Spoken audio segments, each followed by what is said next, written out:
Hey guys, it's Mike with Real Life Photography, and I I wanted to show you guys. I've been working on a technique to make some of your images look like freelanced images. So here's a shot of my son standing on our fence, and it was shot with a 135 f2 at 2.0. So you have a really shallow depth of field. You can see that he's perfectly in focus, and then all this other stuff is blurred out. So I think it was a good image to go ahead and start with. I haven't done this technique on this image before, so I'm not sure exactly how it's going to turn out, but we will see. So the first thing I'm going to do is I'm going to apply my 7th preset, 07 RLP, to it. And then I'm going to raise the tint up just a little bit. Exposure just a little bit. Then I'm going to add a little bit of warmth.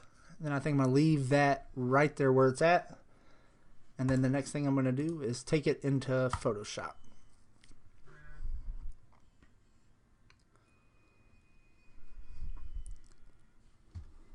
Alright, so we've got our image in Photoshop now. The first thing that I'm going to do is go ahead and duplicate the layer.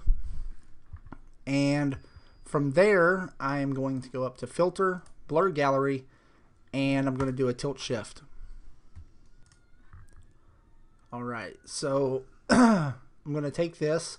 I want the focus to remain on his face here. But what I'm going to do is I'm going to twist this to something like that. Right there. Then I think I'm going to up the blur a little bit more. Let's see what that looks like there. Then I'm going to hit OK. So as you can see, it didn't do a whole lot here, and I think a lot of that has to do with the depth of field that we had before clicking and turning on and off the that layer. You can see a little bit back here, back behind him. It did do a little bit of blur there, but that's okay because now we're just going to go ahead and flatten that image. I'm going to duplicate it again. And I'm going to go into blur again, blur gallery, and I'm going to do iris blur.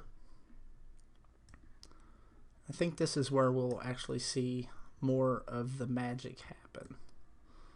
So I'm going to do that. I'm going to take this down. Here, I'm going to narrow this out a little bit more.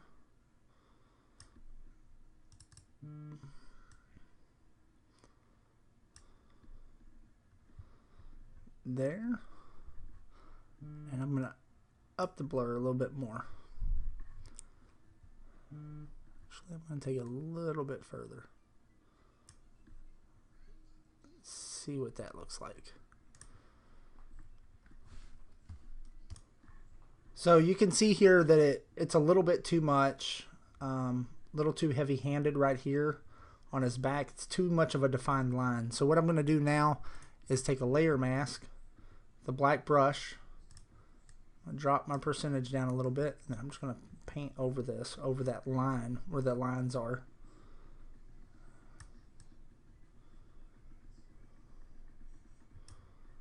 There.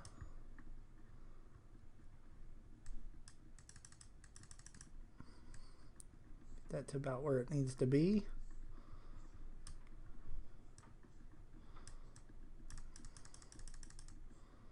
Get rid of that line. Then I'm going to flatten it out one more time.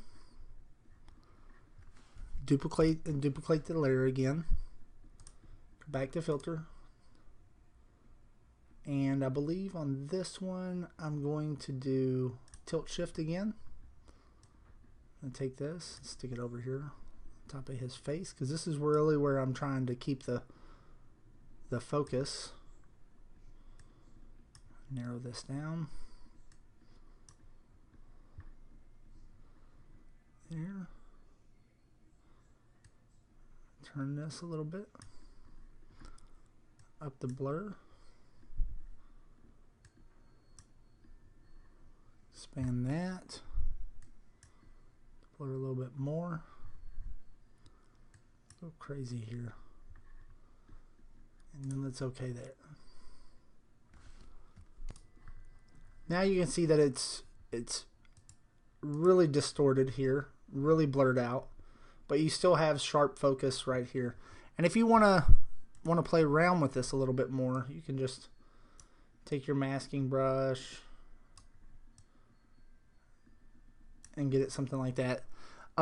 What I've noticed when I do freelancing is a lot of times I don't get like a vertical line here, and it's probably because of the way I'm holding the camera, the lens that I'm using, or whatever it may be.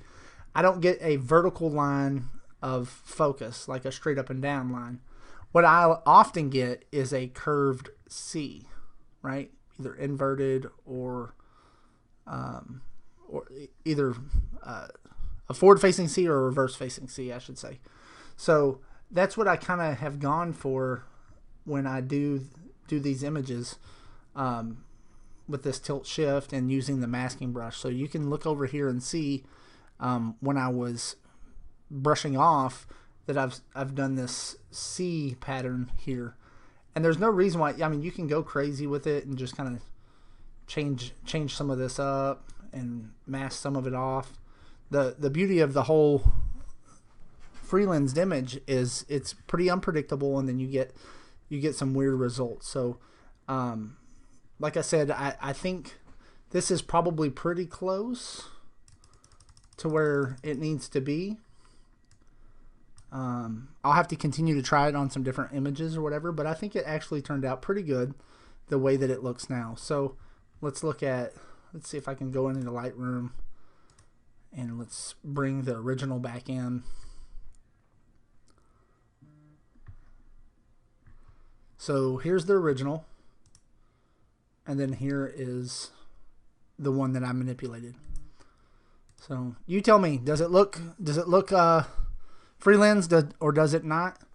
I'll post the tutorial on my webpage, and feel free to leave me a comment, shoot me a message on Facebook or whatever it may be, and let me know what you think. Thank you.